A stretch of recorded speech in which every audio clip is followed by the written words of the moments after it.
नमो हरियंताणं नमो सिद्धाणं नमो आयर्याणं नमो उवज्जायाणं नमो लोये सप्पसाहुणम् एषो पञ्चनमुक्कारो सव्वपावपणासनो मङ्गलाणं च संवीसं पद्मं वै मङ्गलम् कमठे धरणेन्द्रै च सूचितं कर्म कुर्वती प्रभुस्तुल्यमनोवृत्ति पार्श्वनाथ श्रीस्तुमः कुन्दिन्दुगोखीरतुषारवन्ना सरोजहत्था कमले निसन्ना वायीसिरिपुत्थय वग्गत्था सुहाय साम्यसया अंगूठे अमृत वसे लब्धितणा भंडार श्री गुरु गौतम समरी वांछित फलदाता वांछित પરમ પૂજ્ય મોપાધ્યાય શ્રી યશુ વિજય મહારાજ સાહેબ રચિત સમાધિ શતક ગ્રંથ અને તેના ઉપર પરમ પૂજ્ય ભક્તિ યોગાચાર્ય યશુ વિજય મહારાજ સાહેબના વિવેચન ઉપરનો આજનો આપણો 84મો દિવસ છે. 95મી ગાથા અને 84મો દિવસ છે. 95મી ગાથા આપણે જોતા હતા કે શાસ્ત્ર યોગ ગુણ ઠાણકો પૂર્ણ વિધિ આચાર. શાસ્ત્ર યોગ એ પૂર્ણ આચારવાળો યોગ છે. જે શાસ્ત્રમાં જે ગુણ ઠાણે જે કરવાનું કીધું છે તે પ્રમાણે જે જીવો ચાલે છે એ પ્રમાણે એનું કાર્ય બતાવ્યું છે. અને શાસ્ત્રમાં પદ અતીત અનુભવ કયો યોગ તૃતીય વિચાર અને સામર્થ્ય યોગ એ ત્રીજો યોગ છે જે શાસ્ત્રમાં બતાવેલા ઉપાયને અતિક્રમણ કરી શક્તિના અધિકપણાથી ધર્મમાં જોડાય છે. આ છે ત્રીજો વિચાર સામર્થ્ય યોગ. આગળ જઈએ છે વિચનમાં. ધર્મની વ્યાખ્યા સ્વભાવ ભણી જવાની ક્ષણ તેને ધર્મ કીધેલો છે. સ્વભાવ ભણી જવાની જે ક્ષણ છે તે છે ધર્મ.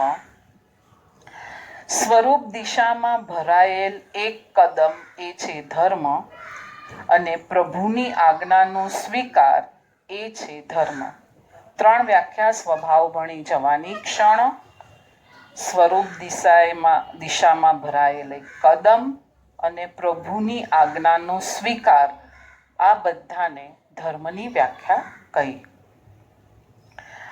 આગળ જઈએ છીએ. પરની અસર તમારા પર શી રીતે થાય? કોઈકે કહ્યું એ તમારા માટે વપરાયેલા તમને ન ગમતા શબ્દો એ તો પૌદ્ગલિક છે અને તમે તો અપૌદ્ગલિક જ્યોતિર્મય છો. પરની અસર શબ્દ પણ ભાષા વર્ગણાના પૂતગલો છે. આ ભાષા વર્ગણાના પૂતગલો કોઈએ તમને કીધા તો એ તો પૂતગલ છે. તમે તો જ્યોતિર્મય છો, તો તમે શા માટે પૂતગલની અસરમાં જાઓ છો? લોકમાન્ય ટિળક માટે તેમના પ્રતિસ્પર્ધીઓ ગાળોનો વરસાદ વરસાવતા. તે વખતના વર્તમાન પત્રોની હેડલાઇન ટિળક માટે ગાળોથી ઉભરાતી. એકવાર ટિળક સવારે ચા પીતા હતા, છાપું જોઈ રહ્યા છે. છાપામાં તેમના માટે ગાળોનો વરસાદ છે. તે વખતે આવેલ એક મિત્રે પૂછ્યું, આ શું થાય? આ વાંચતા તમને શું થાય? એટલે કે મિત્રએ આવીને પૂછ્યું, આ વાંચતા તમને શું થાય છે એમ. ટિળકે હસતા હસતા કહ્યું, તમે લોકો ચા જોડે ગરમ ગરમ નાસ્તો લેતા હશો, હું ચા જોડે ગરમ ગરમ ગાળોનો નાસ્તો કરું છું. પરની અસર ઓછી થતી જાય, સ્વરૂપ પ્રાપ્તિ ભણી આગળ વધારતું જાય. આ આપણને ખબર છે. આ જગતમાં પહેલી વખત કોઈ તમને દબાવવાની કોશિશ કરે ત્યારે તમને બહુ આમ લાગે કે ઓ મને એણે આમ કર્યું ને તેમ કર્યું, પણ પછી તમને આ ખબર પડી જાય કે આ માણસ તો આ રીતે દબાવવાનો છે, તો હવે એની અસર લાગશે પણ નહીં. તો સંસારમાં હવે તમે તો યુઝ ટુ થઈ ગયા કે આ માણસ તો આ રીતે જ બોલવાનું છે મારી સાથે. એની પાસે હવે બીજી કોઈ નવી ટેકનિક તો છે નહીં બોલવાની. હવે એની અસર એને થતી જ નથી. બસ સેમ હવે એ જ પ્રેક્ટિસ અહીંયા અંદરની દુનિયામાં કરો. કે પરની અસરથી હું હવે મને કાંઈ થતું નહોતું, પહેલા કોઈ મને કહેતું હતું તો કાંઈ થતું હતું, હવે મને કાંઈ થતું નથી, એમ એમ એમ એમ એમ એ સ્વરૂપ ભણી આગળ જાય છે. ત્રણેય યોગની વાત કરે છે: ઈચ્છા યોગ, શાસ્ત્ર યોગ અને સામર્થ્ય યોગ. શાસ્ત્ર યોગ સાધક અપ્રમત્તપણે શાસ્ત્રમાં કહેલ શબ્દોને આચરણમાં મૂકવાની કોશિશ કરે તે શાસ્ત્ર યોગ. સાધક અપ્રમત્તપણે પોતાની બુદ્ધિ ન વાપરે, શાસ્ત્રમાં જે રીતે કરવાનું કીધું છે એ રીતે જ કરે. શાસ્ત્રમાં સામાયિક આ રીતે કરવાની કીધી છે તો આ રીતે જ કરે. એમાં પોતાની બુદ્ધિ ના વાપરે કે અત્યારે પાંચમો આરામાં આમ હશે, આગમમાં આમ કીધેલું ભલે છે, ત્યારે તો આમ હતું તેમ હતું, હવે તો આખો કાળ બદલાઈ ગયો છે, તો હવે તો આપણે આવી રીતના ફ્લેક્સિબલ વાળી સાધના કરી શકે. તો એ બધું પર ભણી જવાની જ રુચિ બતાવે છે. જે પ્રમાણે શાસ્ત્રમાં શબ્દોને કયા છે એ પ્રમાણે આચરણમાં મૂકવાની કોશિશ તે શાસ્ત્ર યોગ છે. સામર્થ્ય યોગ શાસ્ત્રના શબ્દોને અતિક્રમીને, એટલે પોતાની અંદરની ચેતનાને વધારે પામવા તરફ જવું અને પોતાના ઉપર આવતા કર્મને અતિક્રમીને, એને નિગ્લેક્ટ કરીને અનુભૂતિની ધારામાં સાધકનું વહેવું, એ છે સામર્થ્ય યોગ. શાસ્ત્ર યોગની વ્યાખ્યા યોગ દ્રષ્ટિ સમુચ્ચયમાં કરી છે. અપ્રમત્તતાનો અર્થ થશે જાગૃતિ, ભીતર જવાની તીવ્ર ઝંખના, અને જ્યારે એ જાણશે કે પ્રભુના વચનોનો સાર તો આત્મ અનુભૂતિ છે, ત્યારે આત્મ અનુભૂતિ માટે જેટલા માર્ગ શાસ્ત્રએ બતાવ્યા છે એ બધા માર્ગે અથવા અમુક માર્ગે ચાલી આત્મભૂતિ કરવાનું એનું લક્ષ્ય હોય છે. આમાં ઘણું બધું સાથે કીધું, આપણે એક એક સ્ટેપ્સ જોઈએ. અપ્રમત્તતાનો અર્થ થશે જાગૃતિ, અંદરનું કોન્શિયસનેસ, ઉજાગર દશા તરફ ચાલવું.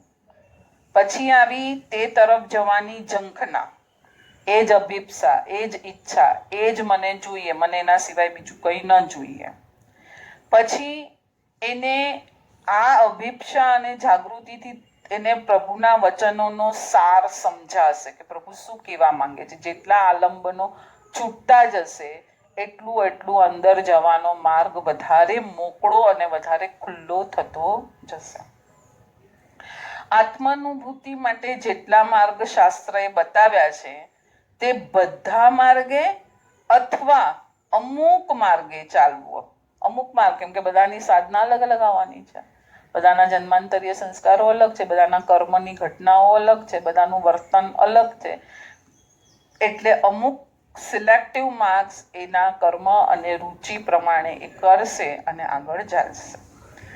હવે યોગ દ્રષ્ટિ સમુચ્ચય જ ગ્રંથનું સામર્થ્ય યોગની વાત લીધી. સાધકે કહેલા ઉપાયો પ્રમાણે પરંતુ શક્તિના પ્રાબલ્યથી શાસ્ત્રએ કહેલ સામાન્ય સાધકોની મર્યાદાથી ઉપર જઈને કરાતું અનુષ્ઠાન તે સામર્થ્ય યોગ.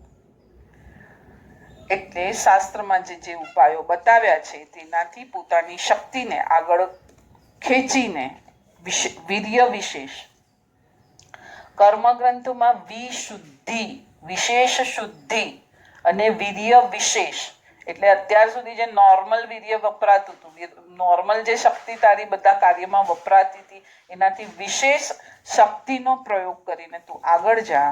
આ થયું સામર્થ્ય યોગ. 96મી ગાથામાં હજી આને જ કનેક્ટ કરીને આગળ લઈ જાય છે. રહે યથા બલ યોગ મેં, રહે યથા બલ યોગ મેં ગ્રહે સકલ નયસાર. યથાશક્તિ યોગ બળમાં રહી જે સકળ નયોનો સાર ગ્રહણ કરે છે.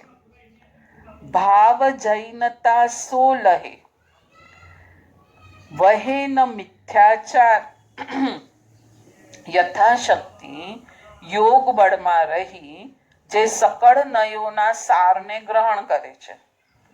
પછી માધ્યસ્થપણું ધારણ કરે છે. હવે મિથ્યાચારને ઈચ્છતો નથી તે ભાવ જૈનપણું છે. મોપાધ્યાય યશોવિજયજીની જે એક સજ્જાઈ છે, જૈન કહે ક્યું હોવે, એ બી બહુ સરસ છે. કદાચ આમાં એમનું કોટેશન હશે, જોઈએ આપણે. આ મોપાધ્યાયજીની જ એક સજ્જાઈ છે. શું કહે છે? યથાશક્તિ યોગ બળ. એક નાનું બાળક છે, નાનું બાળક છે, એને એની સ્કૂલ બેગ ઉચકવી છે. તો એમાં શું હશે? જુનિયર કેજી નર્સરીમાં જતું છે, તો એક નાસ્તાનો ડબ્બો હશે, એક વોટર બોટલ હશે ને એક બુક હશે. આટલું એ સહેજ ઉચકીને જઈ શકે છે, આ મસ્ત રમતું રમતું સ્કૂલમાં. એટલે યથાશક્તિ યોગ બળમાં રહી પોતાની ક્ષયોપશમ બુદ્ધિ, પોતાનું ક્ષયોપશમ જ્ઞાન, પોતાની સમજણ શક્તિ જેટલી છે એ પેલા આપણે જોવું પડશે કે મારી તો સમજણ શક્તિ આટલી જ છે. એટલે પેલા હું જે અત્યારે ભણું છું, અત્યારે જે સમજું છું, એનો સાર એટલો લઉં.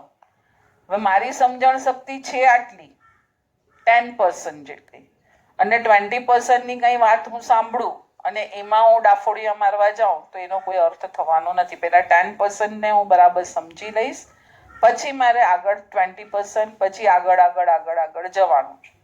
હવે એમાં શું હશે પણ તને હમણાં જે સમજાવવામાં આવે છે એ તું પેલા તું સરખું સમજ. એટલે અહીંયા કીધું યથાશક્તિ યોગ બળમાં રહીને જેટલા નયોનો સાર એ ગ્રહણ કરે.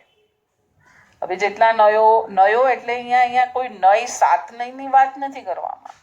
અહીંયા વાત કરવામાં આવી છે નય શું બતાવે છે? નય કોના આધારે પડે છે? નયો કોના આધારે પડે છે? આ આપણી ક્લિપને રિમેમ્બરન્સ રાખશું આપણે. આખા બોમ્બેની લાઈટ જ્યારે ગઈ હતી ત્યારે આપણે આનું રેકોર્ડિંગ કર્યું છે. એવી રીતના આજે થવાની જ ન હતી ને આજે ક્લિપ. જો આપણે જે નક્કી કર્યું હતું કે આજે તો હવે ટાઈમ નથી તમને કે મને કે વોટેવર, આપણે ક્લિપ રેકોર્ડિંગ નતા કરવાના. પણ કેવડીના જ્ઞાનમાં જે થયું હતું કે ના આજે તો ક્લિપ થવાની છે, ઇલેક્ટ્રિસિટી નથી, તો આપણે આપણા કાર્યમાં આગળ વધ્યા. બરાબર? એટલે અહીંયા નય શું છે? નય શું છે? નય છે એક શ્રુતની વ્યવસ્થા છે, ભાષાની સમજણ છે. નય એ એક એંગલને બતાવવા માટે વપરાતી ભાષા છે. આપણે આગળની ક્લિપોમાં બી નય વિશે જ્યારે વાત આવી છે ત્યારે આપણે ઘણી સારી રીતે એને સમજ્યા છીએ કે ભાઈ એક નાનું બાળક સામાયિક કરવામાં ઊંઘી ગયું તો પણ એને પહેલી વાર સામાયિક કરી છે તો આપણે પ્રભાવનાથી પ્રોત્સાહિત કરશું, પણ 50 વર્ષના બેન સામાયિકમાં ઊંઘી ગયા તો એને પ્રોત્સાહિત નહીં કરશું. તો આ એક કથન કહેવાની એક પદ્ધતિ છે. બરાબર? હવે અહીંયા મારી જેટલી શક્તિ છે, વસ્તુ પદાર્થ તીર્થંકરોએ આગમમાં જે સમજાવ્યું છે એ સમજવાની મારી જેટલી શક્તિ છે એટલું મારું યોગ બળ છે. મન વચન કાયાનું યોગ બળ મારું એટલું છે. એ સમજીને એમાંથી મને જે સમજણનો માર્ગ મળ્યો એ થયો નયોનો સાર. હવે એમાં મારે માધ્યસ્થ રહેવાનું છે. કેમ કે આગળનું નહીં તો હજી કંઈ બીજું બતાવવાનું છે. મારી કેપેસિટી હમણાં આટલું જ સમજવાની છે. તો એનો સાર હું ગ્રહણ કરું કે અત્યારે વ્યવહાર નહીં શું કે છે, સંગ્રહ નહીં શું કે છે, આ બધા નયો હમણાં શું કે છે એ હમણાં હું સમજવાનો પ્રયત્ન કરું. એટલે ત્યાં માધ્યસ્થપણું રાખી અને એ જે કે છે એ પ્રમાણે મારા જીવનમાં ઉતારવાનો પ્રયત્ન કરું. તે મિથ્યાચારને ઈચ્છતું નથી, એટલે વિપરીત જવા માંગતું નથી. જે નયો આગમમાં જે દ્રષ્ટિકોણ બતાવે છે, જે દીવાદાંડી કરી અને આગળ ચલાવે છે, એમાં જેટલો રસ્તો એને દેખાય છે એ પ્રમાણે એ ચાલે છે. એમાં બીજી ગડબડ કરતો નથી. આ શું થયું? મિથ્યાચારને આચરતું નથી. તેને ભાવ જૈનપણું કહેવાય છે. શું કીધું? ભાવ જૈનપણું.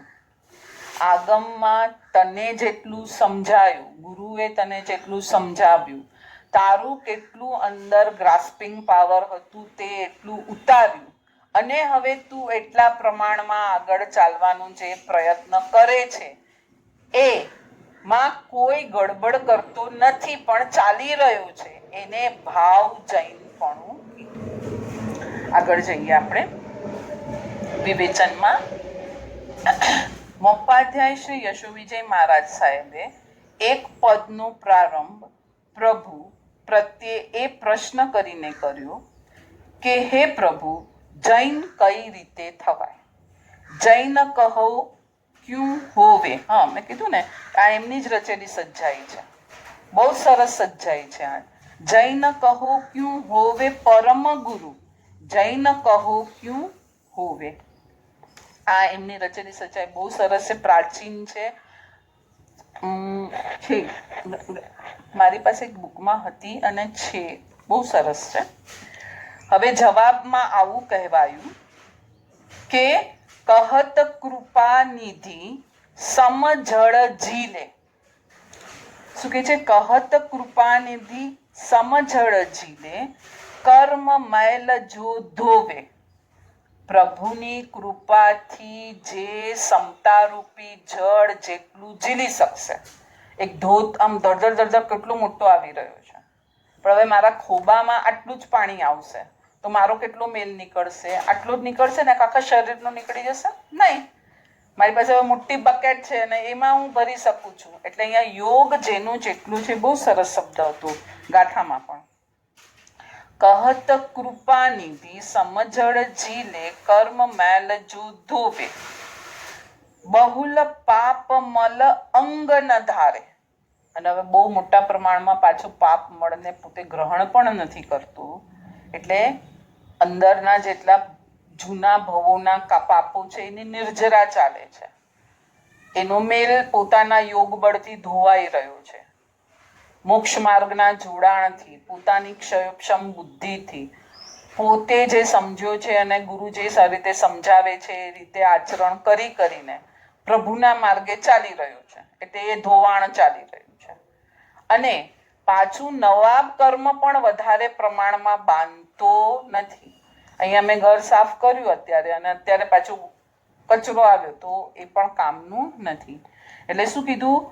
બહુલ પાપ મલ અંગ ન ધારે, શુદ્ધ રૂપ નિજ જોવે. હવે પોતાના રૂપને પણ શુદ્ધ જુએ છે. ત્રણ ઘટના સાથે ચાલે છે. અહીંયા હું શુદ્ધ જ છું, કર્મ જે છે એ પર છે એને પણ તોડી રહ્યો છે, નવા કર્મને પણ વેલકમ નથી કરતો અને પોતાના શુદ્ધ સ્વરૂપને પણ જુએ છે. સમતાના જળમાં સ્નાન કરીને જે કર્મને ધુએ છે, નિર્મળ થાય છે અને પોતાના શુદ્ધ સ્વરૂપને પણ જે જુએ છે એ જૈન છે. આના માટે એક સરસ વિધિ આપણી પરંપરામાં છે.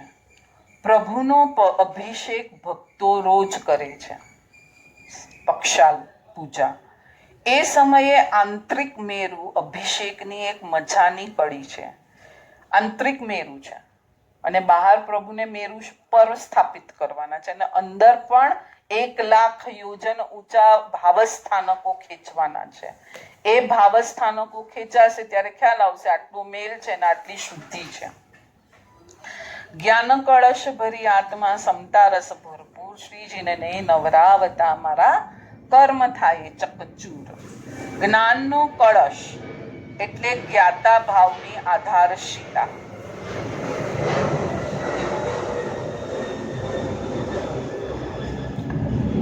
છે ને જ્ઞાનનો કળશ એટલે જ્ઞાતા ભાવ. હું કોણ? આત્મા.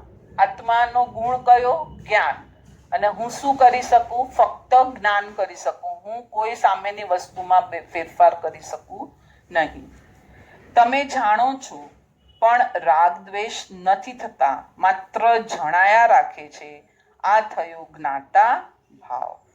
આ જ્ઞાતા ભાવની કક્ષાએ વિકલ્પો ઓછા થાય. જેટલા તમે જ્ઞાતા ભાવમાં રહો તો વિકલ્પો ઓછા થશે. જ્ઞાતા ભાવમાં વસ્તુ જણાશે. જણાય ને, હમણાં ઇલેક્ટ્રિસિટી ગઈ, ક્યાંથી ગઈ? તો આખા મુંબઈની ગઈ. જણાયું, હવે તમે એને કંઈ કરી શકવાના છો? સહજ સ્વીકાર કરી અને તમે તમારા જે કાર્ય કરવું છે એમાં તમે રત રહો, તો તમને શું ફરક પડવાનો છે? તમે 10 જગ્યાએ ફોન કરશો ને હવે શું થયું ને કેમ ન થયું ને ક્યારે આવશે, હવે એને જ્યારે આવવાનું છે ત્યારે જ આવવાનું છે કે તમારા ફોન કરવાથી જલ્દી આવી જવાની છે. આ જ્ઞાતા ભાવની કક્ષાએ વિકલ્પો ઓછા થાય છે, રાગ દ્વેષની શિથિલતા થઈ હવે એ મનમાં સમભાવનો રસ રેડવાનો અને તેના વડે સહસ્ત્રારમાં પ્રતિષ્ઠિત પ્રભુનો અભિષેક કરવાનો. સહસ્ત્રાર જે અહીંયા આપણું ચક્ર છે, એટલે 1,00,000 યોજન સુધી પગના નખથી માંડીને શિખા સુધી તારામાં આત્મપ્રદેશ ફેલાયેલો છે. આ 1,00,000 યોજન મેરુ કર્યો આપણે, અને એની અંદર મારી ચેતના વહી રહી છે એને સ્થાપિત કરી. આ વહેતી ચેતનામાં રાગાદી ભાવ છે એને કાઢવા માટે અત્યારે હું સિંહાસન પર પ્રભુને બેસાડી મેરુ જેવું વિચારી અને પ્રભુનો પક્ષાલ કરી રહી છું. કલિકાલ સર્વજ્ઞશ્રીએ મનોગુપ્તિના વર્ણનમાં યોગશાસ્ત્રમાં આ જ વાત કહી છે. વિકલ્પોના સમૂહથી ઉપર ઉઠેલું મન, સમત્વમાં સુપ્રતિષ્ઠિત મન, અને આ રીતે આત્મરમણતામાં ડૂબેલ મન એ છે મનોગુપ્તિ. જૈન કહો ક્યું હોવે, હવે એની આગળની ગાથા છે. સ્યાદવાદ પૂરણ જો જાણે, સ્યાદવાદને અને કાંતવાદને જે જાણે, નયગર્ભિત જસ વાચા, અને જેની ભાષા જેની વાણી અને કાંતવાદને જાણેલી છે તો એ નયગર્ભિત જ રહેવાની છે. ગુણ પર્યાય દ્રવ્ય સુ બૂਝે, સોઈ જૈન હે સાચા. શું કહો છો? કયા છે જૈન સાચા? સાચા જૈન કોને કહેશું? અહીંયા જૈન કહો ક્યું હોવે સચ્ચાઈમાં શું કીધું? પહેલી કડીમાં આવે કહત કૃપા નથી સમજળ ઝીલે, અને મેલ ધોવે ને બહુ વધારે પાછું કર્મ ન બાંધે અને પોતાના રૂપનો વિચાર કરે.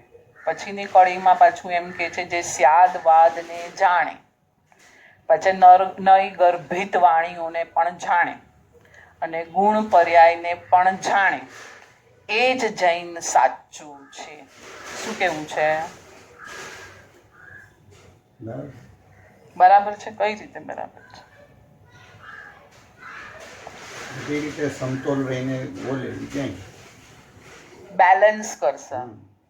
હા, પછી સ્યાદવાદને જાણવું એટલે શું? અનેકાંતવાદ. અનેકાંતવાદ કેવું છે? એની અંદર જ અસ્તિ અને નાસ્તિ બે ધર્મ એની અંદર જ છે, એને બીજા કોઈનો સહારો લેવાનો નથી. ઇલેક્ટ્રિસિટી જતી રહી છે, આ એક સેન્ટેન્સ જે છે આપણી પાસે અત્યારે, બરાબર? ઇલેક્ટ્રિસિટી પાવર જતો રહ્યો છે. હવે આ જ સેન્ટેન્સની અંદર બીજું કયું સેન્ટેન્સ છુપાયેલું છે? આ જ સેન્ટેન્સ અસ્તિ અને નાસ્તિ બંને ધર્મને એકી સાથે પ્રેઝન્ટ કરે છે કે એને બીજા કશાનો સહારો લેવો પડ્યો?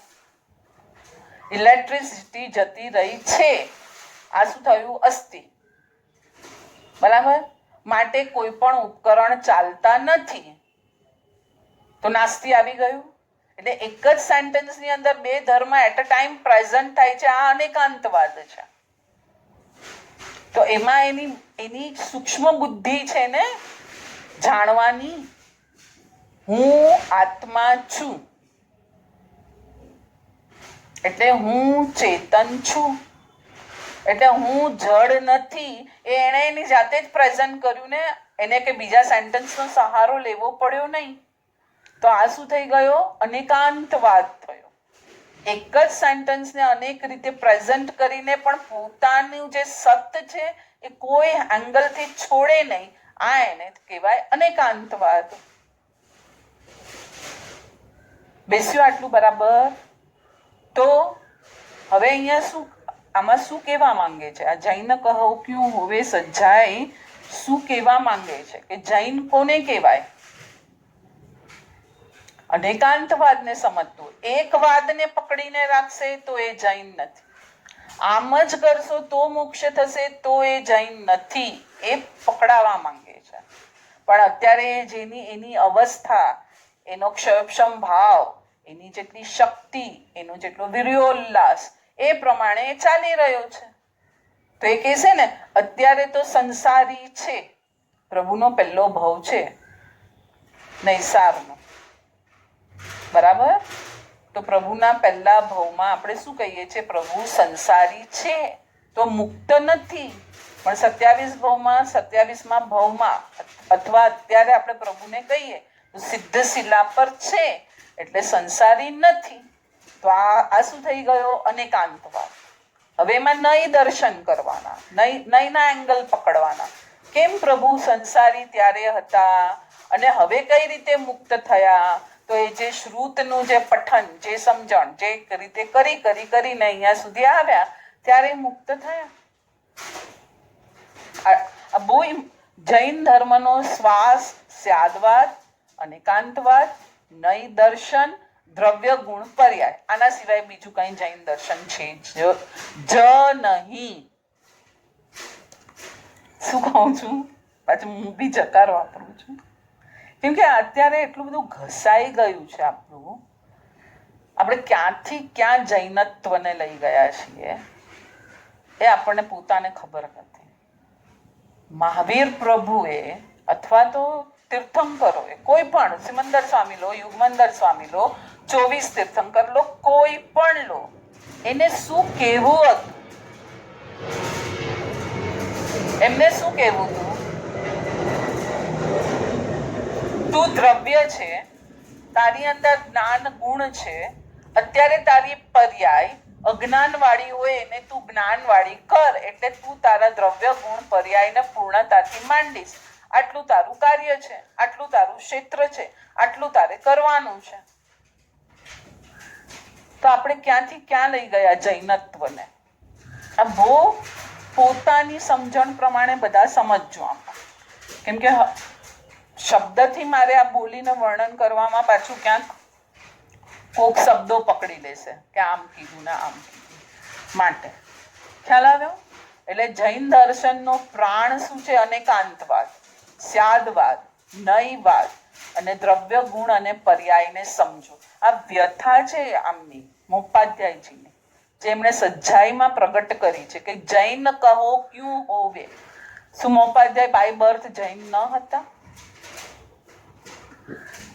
બાય બર્થ પોતે જૈન જ હતા, જૈન મુનિ હતા, બધા આચાર અને વિચાર પાડનારા હતા, બધા એંગલથી જૈન જ હતા. છતાં એમને પ્રભુને પ્રશ્ન કેમ થયો છે? આપણે છે ને ત્યાં સુધી કોઈ વિચાર જ નથી લઈ જતા. અને સજ્જાઈમાં એમને જે રચના કરી છે એક એક શબ્દની, એને બી આપણે જોતા નથી કે આમાં શું કીધું એમણે. કેમ કે લૌકિક અને લોકોત્તર ધર્મને તમારે ભિન્ન પાડવો હોય, જો કેવળ જ્ઞાન અને સામાન્ય જ્ઞાનને આપણે ભિન્ન પાડીએ તો લૌકિક જ્ઞાન અને લોકોત્તર વિધિને પણ તમારે ભિન્ન પાડવી પડશે. કે આપણને જે આચાર વિચાર, જે વ્રતાદિનું પાલન છે એ શેના માટે કીધું? આના માટે કીધું. આ તો ખાલી એક ફેન્સ છે, તો ફેન્સથી ઘોડા બળદ વગેરે વાળ કૂદીને બહાર ન જાય એટલે જંગલી પ્રાણીઓ એને ખાઈ ન જાય. હવે ફેન્સની અંદર જ રહી ગાય દૂધ ના આપે તો,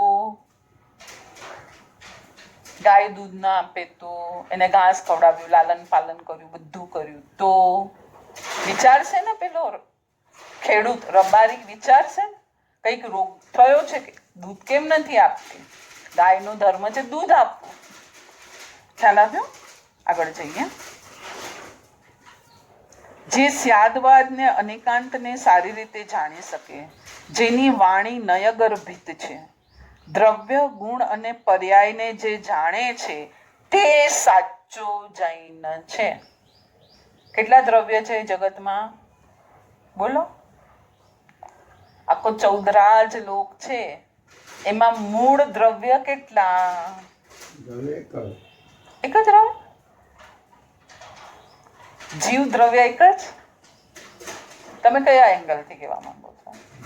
આત્મા દેવતા આત્મા એ તો જીવ થયું. હમ. પછી આ શરીર છે પૂતગલ દ્રવ્ય છે કે નહીં? તો અનેક પણ મૂળ તો 6 દ્રવ્યમાં જ સ્પ્લિટ થયું ને. જીવ, અજીવ, ધર્માસ્તિકાય, અધર્માસ્તિકાય, આકાશાસ્તિકાય અને કાળ. 6 દ્રવ્યથી જ જગત ભરેલું છે. તો અહીંયા શું કીધું? તો આ થયા દ્રવ્ય.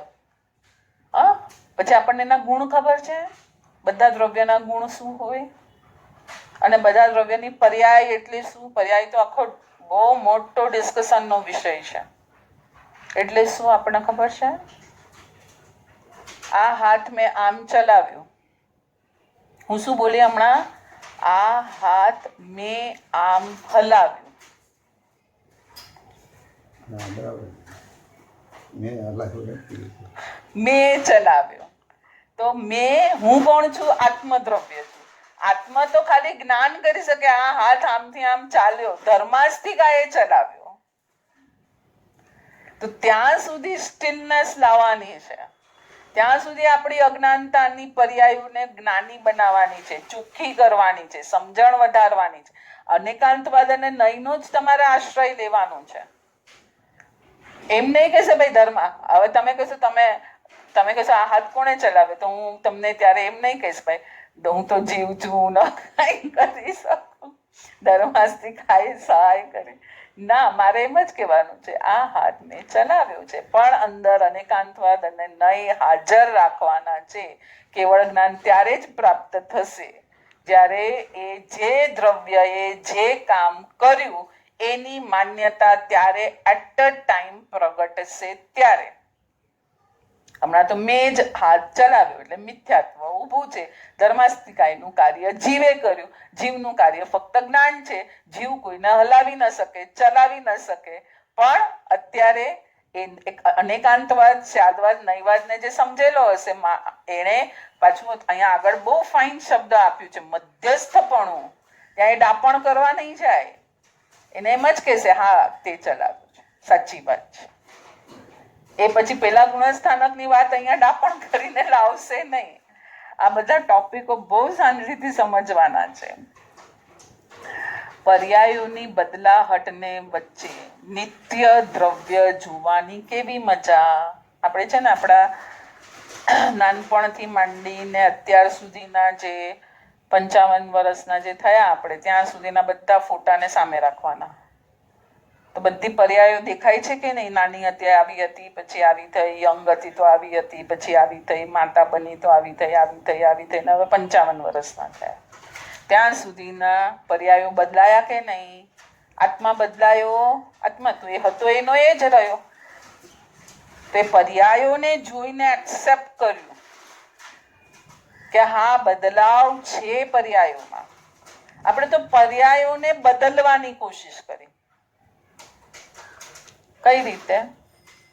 જાડી હતી તો પતલી થવાની કોશિશ કરી, કાળી હતી તો ગોરી થવાની કોશિશ કરી, આવી હતી તો આવી થવાની કોશિશ કરી. તો આ શું છે? મિથ્યાત્વ છે ને. બીજું શું છે તમારું? ખ્યાલ આવ્યું? શરીર માંદું પડેલ હોય, બિછાનામાં પડેલ હોય સાધક, એ શરીરને પર્યાય રૂપે જોઈતો હોય. અને માંદગીનો પર્યાયનો પણ પર્યાય, માંદગી તો પર્યાયનો પણ પર્યાય થઈ ગયો. એટલે પર્યાયને સમજવી બહુ ડિફિકલ્ટ છે. સ્યાદવાદ, નયવાદ બધા એંગલ બરાબર ખબર હોય તો જ પર્યાય પકડી શકાશે, સમજી શકાશે. નહીંતર એમાં બધું ગોટાળા કરીને કઈ ઊંધું જ એમાંથી કાઢશે પાછું. જો શું કીધું? શરીર પર્યાય છે. માંદગીના બિછાને પડેલો સાધક એ શું છે? શરીર પર્યાય છે. પછી માંદગી તો પર્યાયનો પણ પર્યાય. કેટલું સુપર! આત્મદ્રવ્યના શાશ્વતીના લયને પણ એ જાણે છે. એ પોતાના દ્રવ્યની પર્યાયને પણ જાણે છે, શરીરની પર્યાયને પણ જાણે છે. માંદગી એ કર્મની પર્યાય છે એને ત્રણેયને જાણે છે. ભાવ, દ્રવ્ય, નો કર્મ. દ્રવ્ય કર્મ, ભાવ કર્મ, નો કર્મ. અને પોતાનું શાશ્વત દ્રવ્ય. ચાર વસ્તુને એટ અ ટાઈમ જાણે છે. અને એથી શરીરના મૃત્યુમાં એની ભીતર કશું જ મરતું નથી. ન હંત્યતે હન્યમાને શરીરે. આ રીતે ભાવ ઉદાસી રહીએ. ભાવ જૈનત્વનું કેટલું આ ઊંડાણ, ક્યાંય રાગ દ્વેષ વધુ પડતો ન રહે, ઉદાસીન ભાવે જ રહે. હજી આગળ છે, હવે આપણે અહીંયા વિરામ લઈએ. બહુ સરસ હજી છે. લઈ લો આ કડી, એક કડી લઈ લો. રહે યથા બલ યોગ में ગ્રહે सकल नय सार, ભાવ જૈનતા સો લહે વહે ન મિથ્યાચાર. જે આપણે આગળ ડિસ્કસ કર્યું એ જ આવ્યું.